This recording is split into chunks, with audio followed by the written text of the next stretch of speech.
asesmen, tapi kemudian dia tidak ikut. Sebagian guru bilang sudah tidak perlu panggil, tapi sebagian guru bilang mungkin ada sesuatu kendala yang dialami sih. Coba ditelusuri dulu kalau bisa dipanggil. Jadi dua hal, keputusannya seperti apa. Jadi ini kan individu lawan kelompok nih, ya kan? Implementika individu lawan kelompok. Ada satu guru yang mempertahankan, kasih ikut saja. Tapi kelompok yang banyak ini tidak perlu ikut, ya kan? Dan dia sudah lama dan sebagainya. Ini, jadi sebenarnya masalah itu kalau terjadi di sini, paling tidak kita ada tindak lanjutnya. Tindak lanjutnya ya saya harus bekerjasama dengan teman-teman di Bimbingan Konseling. Harus telusuri ke belakang. Masalah apa sehingga yang bersangkutan mengalami hal yang seperti terlambat, tidak dan sebagainya. Mungkin waktu bangun pagi orang tuanya sibuk hingga tidak dilayani, atau mungkin persiapannya tidak, transportasi ke sekolah dia mungkin tidak ada. Sebenarnya anak itu punya keinginan untuk bisa ikut, tapi dengan apa halangan itu yang menyebabkan dia tidak bisa ikut. Nah, ini adalah dilematika. Jadi mengambil keputusan terkait dengan dilematika ini sebelum diambil mungkin harus ada musyawarah terbatas ya. Yang kedua ini kan untuk menjawab soal modul iya. Oh ya. Berarti Pak kasus di atas kan dilematika yang tadi siswa yang tidak ikut itu. Itu dilematika.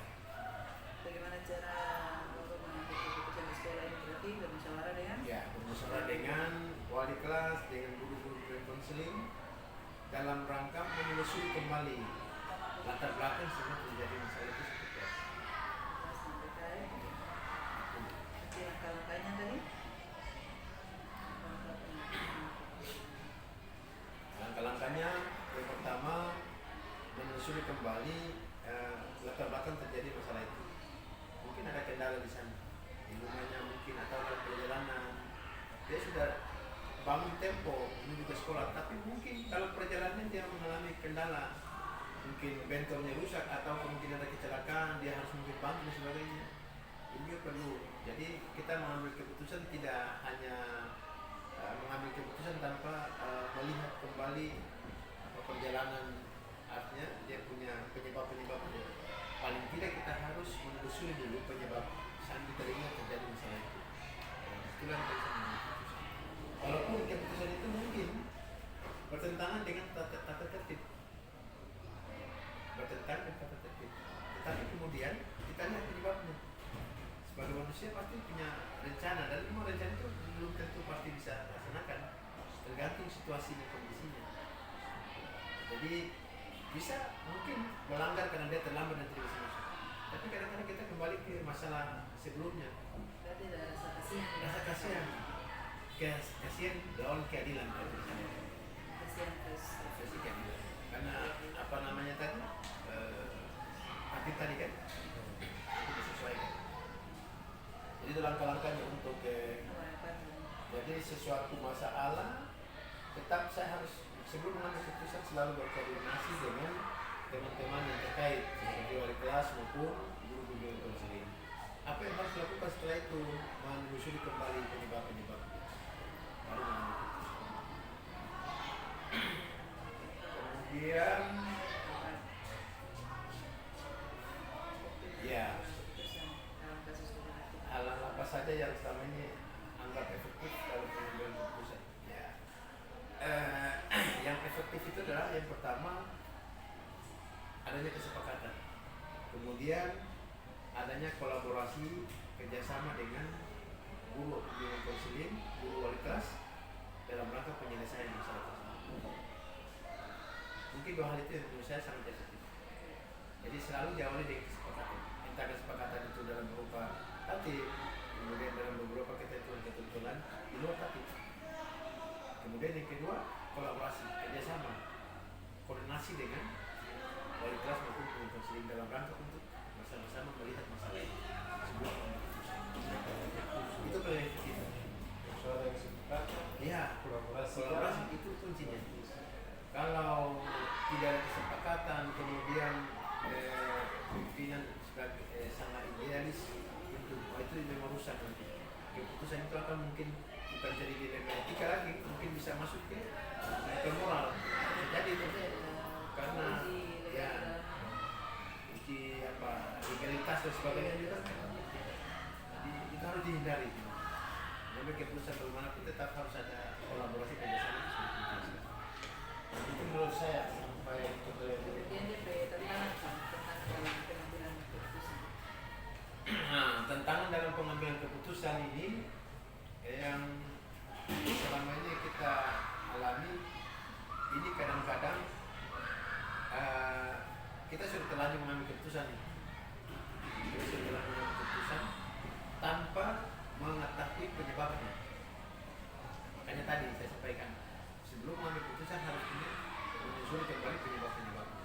Kadang-kadang mungkin dalam saat itu sangat emergensi, dia tidak mau tahu lagi dengan penyebabnya. Dia tetap konsisten dengan ketentuan. Nah itu menurut saya salah satu hambatan juga. Salah satu hambatan ketika sudah ambil, ternyata yang diambil itu keliru. Karena memang tidak sesuai dengan, tidak menyusun penyebabnya. Itu yang pertama. Yang kedua, hambatan yang kedua ini tidak konsisten. Ya, guru maupun yang mengambil keputusan tidak konsisten dengan apa yang telah disampaikan. Itu menjadi hambatan. Tidak konsisten ini dipengaruhi oleh beberapa faktor, banyak faktor sebenarnya. Banyak faktor. Entah faktor itu adalah faktor yang menguntungkan bagi si anak, bisa juga faktor yang merugikan bagi dia. Contohnya yang menguntungkan, ini anak ini saya tetap membaik anak. Ya, emosional, hubungan emosionalnya itu hambatan itu menurut saya. Seharusnya dia memang artinya harus melalui proses, tapi karena kedekatan itu nggak usah, jangan sudah. Hanya keputusan itu kadang-kadang itu menurut saya hambatan besar. Jadi yang seharusnya melalui beberapa tahapan, yaitu alur itu sebenarnya beberapa tahapan, tapi karena kedekatan emosional tadi, tahapan itu tidak lewati, langsung di justice gitu. Ini juga masalah, hambatan misalnya. Kedekatan emosional itu juga merupakan satu hambatan dalam mengambil keputusan. Apakah dalam pengambilan keputusan itu dia terjadwal atau selesai pada saat itu? Ya, apakah dia terjadwal? Tergantung masalahnya. Ada masalah yang memang harus selesai dalam satu perjalanan saya, ada masalah yang memang butuh waktu untuk menyelesaikan karena penyebab tadi harus telusuri dulu. Jadi ada terjadi, mungkin saat itu selesai, tergantung kecil besar masalah, kerumitan masalah. Tapi kalau dia butuh masalah itu butuh data, nah itu mungkin membutuhkan waktu beberapa hari ke depan. Mungkin seperti itu. Kalau ada seorang, lewat teman bimbingan konseling membantu saya dalam keputusan. Kemudian faktor-faktor ya tadi adanya kesepakatan itulah yang menjadi faktor utama saya dalam sangat mudah untuk mengambil keputusan. Awal dari kesepakatan. Kalau tidak ada kesepakatan, nah itu sangat berat untuk mengambil keputusan. Tapi kalau sudah ada kesepakatan, saya pikir itu mudah karena kita sudah komitmen dan konsisten dengan apa yang telah kita sepakati.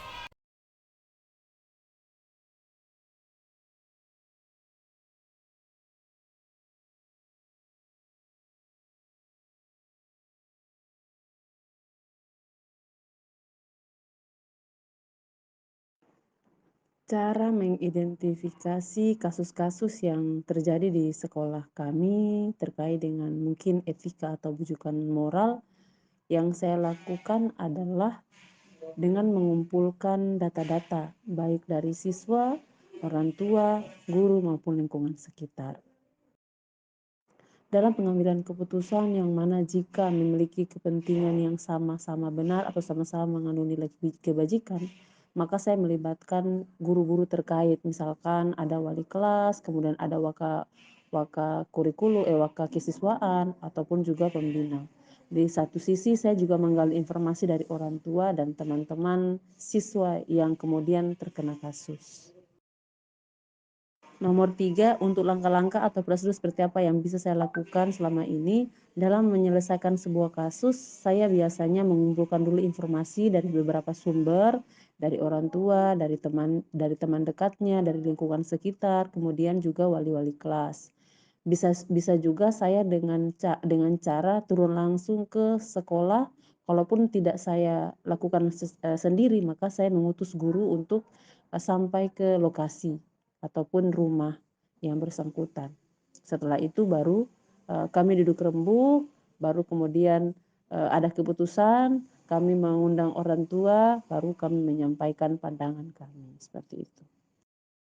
Nomor 4, di pengalaman saya dalam penanganan kasus dilema etika ini, pernah kejadian di sekolah kami itu sanksi yang kami berikan sanksi berupa siswa itu diskors tapi skorsnya bukan di rumah, siswa diskors di pondok. Jadi saya bekerjasama dengan salah satu pondok pesantren, dia diskors, dia harus mondok selama 1 minggu. Dalam 1 minggu itu dia harus menyelesaikan beberapa tagihan. Contohnya dia harus beristighfar sebanyak berapa kali, dia harus murojaah hafalannya, dan dia juga harus menghafal Al-Quran. Gitu. Salah satu salah satu hal yang pernah saya lakukan. Nomor 5, tantangan dalam pengambilan keputusan itu salah satu tantangan terbesar saya adalah orang tua tidak terima dengan hasil keputusan yang diambil oleh sekolah. Bahkan orang tua istilahnya memihak kepada siswanya, kepada anaknya, menganggap bahwa anaknya benar dan menyalahkan pihak sekolah. Itu tantangan terbesar. Nomor 6, untuk jadwal tertentu tidak ada ya, cuman kalau di kami ada tahapannya. Misalnya ada kasus ditangani pertama oleh wali kelas. Ketika wali kelas tidak bisa menangani, maka dia akan melaporkan ke guru BK. Nah, kemudian kalau tidak tertangani juga, maka akan dibahas tingkat waka kesiswaan. Nah, namun ketika tidak tertangani, maka sampailah di saya, kepala sekolah. Seperti itu. Nah, kalau sudah sampai di kepala sekolah kemudian tidak ada penyelesaian, maka kami akan mengundang orang tua, kami akan buat kesepakatan untuk kasus yang terjadi.